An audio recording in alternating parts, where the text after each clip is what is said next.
में आपका स्वागत है। मैं अनिल सम्राट। सीधे दिल्ली की बात करेंगे, जहां अरविंद केजरीवाल ने नई योजना की शुरुआत की। ये पुजारी ग्रंथि योजना है, जिसमें पुजारियों के बारे में अगर कोई सोचने वाला पहला मुख्यमंत्री अगर पूरे देश में कहा जाए कि पुजारियों के जो सम्मान है पुजारियों को वो दिया गया है दिल्ली में। और ग्रंथी ये है, गुरुद्वारा में ग्रंथी होते हैं, उनको ये सम्मान दिया गया है। और ये सम्मान की राशि 18,000 रुपये है। निश्चित तौर पे पुजारियों के परिवार और ग्रंथियों के परिवार में निश्चित रूप से ये उत्साह हुआ होगा। एक के बाद एक अगर योजनाओं की घोषणा हो रही है तो वो दिल्ली से हो रही है। हमारे साथ सहयोगी रेखा मिश्रा है। दिल्ली में क्या कुछ हो रहा है? ये अरविंद केजरीवाल लगातार योजनाओं की झड़ी लगा दी है। एक तरफ महिला सम्मान योजना, और उसके बाद संजीवनी योजना, और उसके बाद फिर देखिए पुजारी ग्रंथि योजना।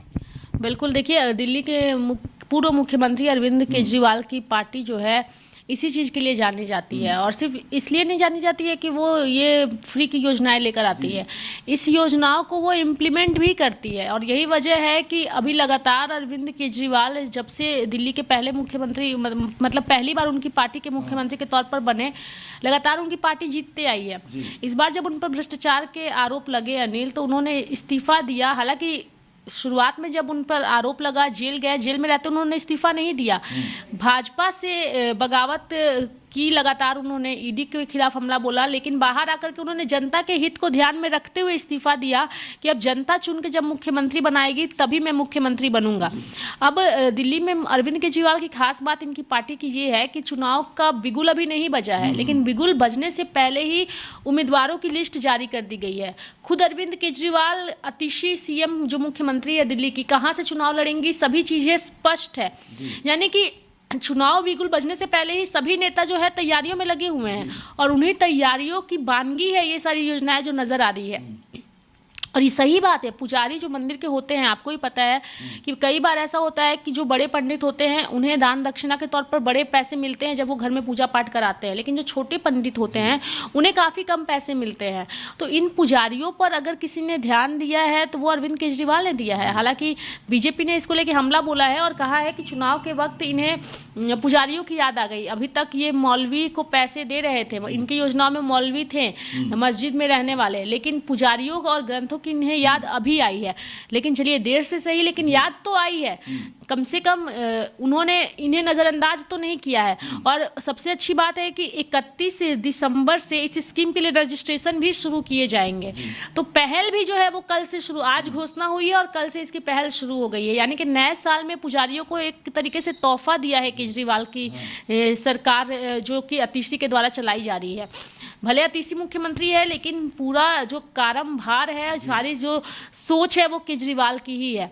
और अच्छी बात यह है कि इनकी पार्टी को कोई तोड़ भी नहीं सकता। जैसे झारखंड में पार्टी को तोड़ करके चंपई को बीजेपी ने शामिल कराया अपने में, दिल्ली में ऐसी चीज़ें नहीं हो सकती। इसलिए नहीं हो सकती क्योंकि जो अतिशी है वो पहले से ही जो है वो मानती है कि मैं सिर्फ कुछ वक्त के लिए मुख्यमंत्री हूँ, असली मुख्यमंत्री चुनाव के बाद आएगा। तो ये ट्रांसपेरेंसी होनी चाहिए। मुझे ऐसा लगता है अनिल कि दिल्ली की राजनीति और झारखंड की राजनीति में फिलहाल थोड़ा सा अंतर यही है कि जिसे उन्होंने मुख्यमंत्री बनाया उसने अरविंद केजरीवाल को समझा, लेकिन हेमंत सोरेन ने जिसे आनंद फनन मुख्यमंत्री बनाया चंपई सोरेन के, उन्हें नहीं समझा। उन्होंने मान लिया कि मैं ही अब सर्वे सर्वा हूं, लेकिन आप को वो सम्मान दिया गया। आपको मानना नहीं था कि आप ही सर्वे सर्वा है, जिसकी गद्दी है उसे आपको लौटाना था। जैसे आपको रामायण याद होगा, जब राम वनवास में गए तो भरत को गद्दी मिली, लेकिन भरत को पता था कि जब राम आएंगे तो ये गद्दी मुझे उन्हें लौटाना है। तो इस तर्ज पे दिल्ली में एक सरकार काम की तो जनता के प्रति विश्वास बढ़ा। अन्य पार्टियां जो है उन्हें देख करके बहुत कुछ सीखने की कोशिश की। अभी देखिए झारखंड में क्या हाल हुआ बीजेपी का। अभी बीजेपी दिल्ली में बिल्कुल इसी मुंह की खाने वाली है, क्योंकि लोकसभा और विधानसभा के चुनाव अलग होते हैं। अगर बीजेपी लोकसभा में दिल्ली की 7 की 7 सीटों जीत करके ये सोचती है कि वो दिल्ली की विधानसभा की सीट पर काबिज हो जाएगी, तो इसमें कहीं से भी सही नहीं है, क्योंकि दिल्ली में केजरीवाल को जनता पसंद कर रही है। एक गरीब तबका का परिवार के पास जो कमाते हैं वो काफ़ी कम पैसे हैं, ऐसे में उन्हें आने जाने के लिए मुफ्त में बसें मिल जाती हैं, घर में पानी बिजली सब मुफ्त मिल जाते हैं तो हर परिवार चाहेगा कि उसे मिले और ऐसी सरकार बनी रहे। अब अगर पुजारियों को 18,000 रुपए सैलरी मिलेगी महीने में, तो कौन सी पुजारी नहीं चाहेंगे कि केजरीवाल की सरकार आए और हमें 18,000 रुपए मिले। क्योंकि 18,000 तो वो महीने में कभी कभी कमा भी नहीं पाते होंगे, क्योंकि पंडित जो मंदिर में बैठते हैं, हालांकि उसकी उतनी अभी फिलहाल मेरे पास कोई जानकारी नहीं है कि कितना कमा लेते होंगे, लेकिन जितना भी कमाते होंगे अगर उसमें 18,000 भी आप ऐड कर दीजिए तो आप सोच लीजिए कि उनका जीवन किस तरीके से सुधार होगा। तो केजरीवाल सरकार के इस निर्णय से भाजपा जरूर इस वक्त परेशान है, लेकिन केजरीवाल हर दिन नए नए स्कीम लेकर आ रही है। अभी हम ये भी नहीं कहेंगे कि ये लास्ट उनका स्कीम है जो उन्होंने आज घोषणा की है, कल दिन फिर प्रेस कॉन्फ्रेंस करेंगे और फिर कोई योजना किसी के लिए लेकर आएंगे, उसके लिए ले आएंगे जिसके लिए किसी ने नहीं सोचा।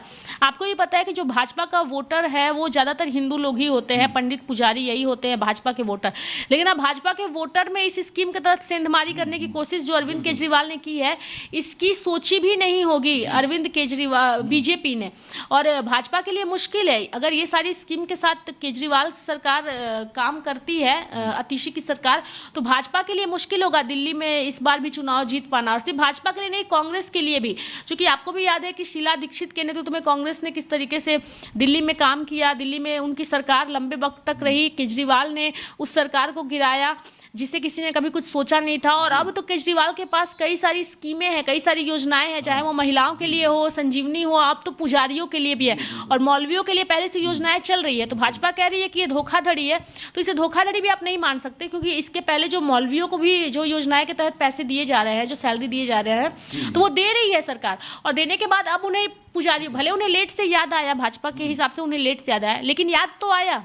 लेकिन अभी तक जो भाजपा के वोटर है, ये जो पुजारी हैं, जो पंडित हैं, ये तो भाजपा के कोर वोटर हैं। भाजपा ने तो कभी सोचा ही नहीं, और अलग पार्टियां आकर के अगर सोच रही है तो इस पे भाजपा के लिए तो ये मुश्किल हो जाएगा। देखिए हम दर्शकों को ये बता दें कि मौलाना जो हैं अरविंद केजरीवाल के घर के बाहर कई दिनों से मिलना चाह रहे हैं। इसलिए मिलना चाह रहे हैं कि ये जनवरी आएगा तो करीब 17 या 18 महीने का वो सैलरी जो होता है, जिस तरह से पुजारी और ग्रंथियों को अभी देने की बात की गई है, वो बाकी है, 18 महीने से बाकी है। वो मिलना चाह रहे हैं, वो मिल नहीं पा रहे हैं, लेकिन उन्होंने कहा है कि हम इसको लेकर अगर मिलेंगे नहीं, 18 महीने की जो सैलरी हमें नहीं मिली है, इसको नहीं मिला तो हम आंदोलन करेंगे और यहीं धरना पर बैठ जाएंगे। तो कुल मिला के देखा जाए ये योजना और की शुरुआत जो है अरविंद केजरीवाल ने की है, ये बहुत ही अच्छी पहल है। पहले हम चर्चा जारी रखेंगे, लेकिन पहले हम अरविंद केजरीवाल क्या कुछ कह रहे हैं ये सुनते हैं। इस योजना का नाम है पुजारी ग्रंथी सम्मान योजना। इस योजना के तहत मंदिरों में भगवान की पूजा करने वाले लोगों को पूजा करवाने वाले पुजारियों को और गुरुद्वारे में ग्रंथियों को हर महीने सम्मान राशि देने का प्रावधान है। हम जानते हैं कि किस तरह से एक पुजारी हमारे सुख दुख सब में काम आता है। हमारे घर में शादी हो, बच्चे का बर्थडे हो, कोई भी खुशी का मौका हो या कोई मौत हो जाए या कोई गम का मौका हो, हर वक्त पुजारी हमारे साथ होता है, हमारे को उसमें अपना कंट्रीब्यूशन करता है, भगवान की पूजा कराता है हमें। ये वो तबका है जिसने सदियों सदियों से हमारी परंपराओं, हमारे रीति रिवाजों, इसको पीढ़ी दर पीढ़ी, एक तरह से जो गुरु शिष्य परंपरा पीढ़ी दर पीढ़ी इसने आगे बढ़ाया है, हमारी संस्कारों को, हमारी रीति रिवाजों को, हमारे परंपराओं को। लेकिन इसने कभी भी अपने परिवार की तरफ ध्यान नहीं दिया और कभी भी हम लोगों ने इनकी तरफ ध्यान नहीं दिया। हम मंदिर जाते हैं, पूजा करते हैं, लेकिन कभी भी इनकी तरफ हमने ध्यान नहीं दिया। आज इस योजना के जरिए हम इसे, मैं वेतन या तनख्वाह नहीं कहूंगा, एक तरह से इनका सम्मान करने के लिए इसकी घोषणा कर रहे हैं कि लगभग 18,000 रुपए महीना इनको सम्मान राशि दी जाएगी हमारी सरकार बनने पर। मैं जा रहा हूं, इस योजना का नाम है पुजारी ग्रंथी सम्मान योजना। चलिए, जिस तरह से हमने सुना कि अरविंद केजरीवाल क्या कुछ कह रहे हैं, वो पुजारी ग्रंथि योजना के बारे में कह रहे हैं, लेकिन एक बात तो है रेखा जी कि बीजेपी के माथे पे पसीना ज़रूर आना शुरू हो गया है, क्योंकि 2025 में जब चुनाव होंगे तो बीजेपी क्या लेकर जाएगी। महिलाओं की सम्मान की बात अगर आप पार्टी ने की है कि महिला सम्मान योजना हम लागू किए हैं और संजीवनी योजना लागू किए हैं, पुजारी ग्रंथि योजना लागू किए हैं, तो सीधे सीधे बीजेपी के लोगों का ये भी कहना है कि ये सारी योजनाएं जो हैं वो धरातल पर नहीं आएंगी, ये सिर्फ धोखा है। और जिस तरह से पंजाब में कई योजनाओं की बात की थी, आप पार्टी ने सारा कुछ नेस्तानुबूत हो गया, कुछ मिला नहीं। क्या लगता है आपको कि आखिर बीजेपी क्यों नहीं कोई नई घोषणा अगर करना हो तो महिलाओं के सम्मान के लिए नई घोषणा करे, खुद तो करे। ये घोषणा पत्र में अगर हो ना हो पता नहीं, लेकिन झारखंड की बात करें तो झारखंड में बीजेपी ने मैया सम्मान योजना के अपोजिट गोगो दीदी योजना शुरू की थी। तो महिलाओं को अगर सम्मान आप पार्टी ने देने की ये ठान ली है तो बीजेपी को कहाँ समस्या, क्यों दिक्कत हो रही है? देखिए, बीजेपी कोई घोषणा करे नहीं करे ये अलग विषय है, लेकिन बात यह है कि जिस राज्य में जिस पार्टी की सरकार होती है और उसकी अगर पहले से कोई योजनाएं चल रही होती है और अन्य योजनाएं और भी ऐड होती है तो विपक्ष के लिए थोड़ा मुश्किल होता है, क्योंकि एक सरकार सत्ता में है और सत्ता में रहते हुए वो कई सारी योजनाओं का लाभ जनता को दे रही है और जनता उस लाभ को उठा रही है। अब कह रही है कि हम सत्ता में आएंगे तो और ये सारी योजनाएं लेकर आएंगे। तो भाजपा अगर, चूंकि भाजपा केंद्र में है, केंद्र की कई सारी योजनाएं हैं जिनका लाभ लोगों को मिल रहा है, लेकिन ऐसी मुफ्त की योजनाओं का लाभ जो नहीं मिल रहा है, तो जनता अब मुफ्त की योजनाओं के लिए जो है वो उसकी आदी हो गई है। तो अब अगर आपको, जैसे आपको काम ना करना पड़े और बैठे बैठाए आपको खाना मिल जाए, तो अगर ऐसी लत सरकार आपको लगा देगी तो फिर आप उस सरकार का साथ कभी नहीं छोड़िएगा। लेकिन भविष्य के लिए ये योजनाएं बेहद खतरनाक भी है अनिल। भले हम ये कहें अभी कि अरविंद केजरीवाल कर रहे हैं, लेकिन अरविंद केजरीवाल ऐसी लत लगा रहे हैं जनता को जो आने वाले दिनों में वो सारे लोग उसी पर निर्भर हो जाएंगे। तो सरकार के पास भी अगर एक खजाना है तो वो कितना खजाना है, आखिर जनता के ही टैक्स से भरे हुए खजाने सरकार के पास है, यानी जनता के पैसे जनता को लौटाइए फिर जनता से ही लीजिए, यही एक प्रक्रिया चली आ रही है। तो आखिर आपके पास कितने पैसे हैं कि आप पहले से इतनी योजनाएं तो चला रहे हैं, सत्ता में आएंगे तो वो सारी योजनाएं जो चल रही है वो तो चलेंगी ही और योजनाएं ऐड हो गई। और ऐसा नहीं है कि दिल्ली में आबादी काफी कम है, ऐसा भी नहीं है, आबादी वहां की किस तरीके की हम लोग को भी पता है। भाजपा से विनती कर रहे हैं केजरीवाल कि मैं हाथ जोड़कर विनती कर रहा हूं कि जैसे महिला सम्मान योजना के रजिस्ट्रेशन को आप लोगों ने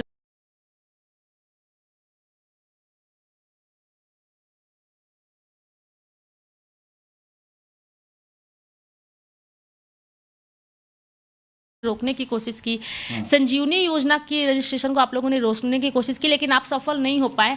हाथ जोड़ के निवेदन है कि ये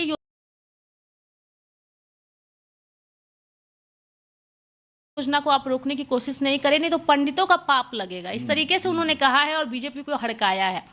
लेकिन अब दिल्ली की राजनीति काफ़ी इंटरेस्टिंग हो गई है, लेकिन इस इंटरेस्टिंग राजनीति में समझने की ज़रूरत है, जनता को भी समझने की ज़रूरत है कि क्या आपको बैठे बिठाए मुफ्त की चीज़ें चाहिए या फिर आप एक ऐसी सरकार चाहेंगे जिसके किए हुए कार्यों की वजह से आप खुद आत्मनिर्भर बनकर के अपने रोजगार को पा सके, ना कि आपको मुफ्त की चीज़ें की ज़रूरत पड़े। गरीबों के लिए ठीक है आप योजनाएं ला रहे हैं, लेकिन गरीबों के लिए कुछ ऐसी वैकल्पिक चीज़ें भी लाइए जिससे वो अपना काम खुद कर सके।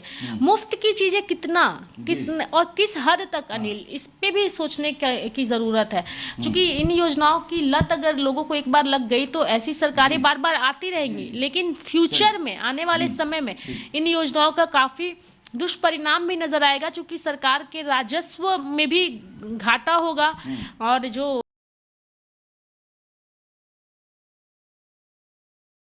खजाना जिसे कहा जाता है सरकारी खजाना वो भी खाली होगा।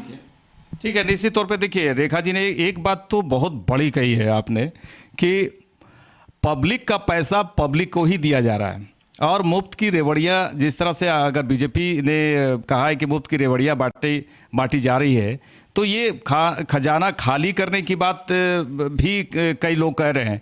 लेकिन ये सोचने वाली बात है कि अगर अरविंद केजरीवाल कहते हैं कि मैं जादूगर हूं। अगर उन्होंने कहा है, खुद कहा है मंच पर, कि अगर कोई पूछे कि आप कैसे दे रहे हैं, इतनी सारी राशि कैसे महिलाओं को देंगे और पुजारी ग्रंथी योजना कैसे चालू करेंगे, तो ये निश्चित तौर पे ये कहा जाए कि वो जादूगर अपने आप को कह रहे हैं कि हम जादूगर हैं।